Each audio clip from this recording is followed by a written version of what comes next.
அவன் இந்த மாதிரி ஆடி எல்லாம் தூசி எல்லாம் மேல ஏறிடுச்சு. அதனால வந்து குளிக்கிறதுக்கு போயிருக்கான். குளிக்கிறதுக்கா? பாத்ரூம்ல தண்ணி ஊத்திக்கிறான். தண்ணி ஊத்திட்டா? ஆமா. ஒரு தாடி பாத்துட்டு வந்துடுறா. ஏங்கடா போற? ஒரு தாடி பாத்துட்டு வந்துடுறா. எடா பொம்பளையும் குளிக்கிற இடத்துல உனக்கு என்னடா வேலை? பொம்பளைங்க தண்ணி ஊத்துறதோன்னா ஒரு தாடி கூட பார்த்ததில்லடா. பாத்துறாத. ஓய் பாவாடை இல்லாத. பாவாடை எதுவுமே இல்ல. சீல இல்லை. சாக்கிட்ட இல்ல. எதுவுமே இல்ல. எதுவுமே இல்ல. மோளு மோளுன்னா. ஆமா. இருடா பாத்துட்டு வந்துடுறா.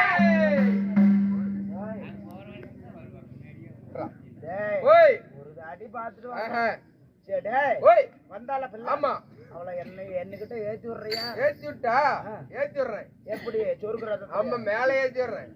கொஞ்ச நாள் போற நானே போயிருவேன். எங்க மேலையா? அது வேணா உண்மைதான். ஓய் பிள்ளை வந்தால இப்ப பிள்ளைய சீக்கிரமா சரி வர சொல்றேன். சரி அமுச்சு விடுறேன். இப்ப நான் பிள்ளைய பார்த்து சைஸா பேசி சரி கீழ மட்டைக்கு போட்டு உட்கார வச்சு கல்ல கொடுத்து கொடுத்து கொடுத்து கொடுத்து ஏய்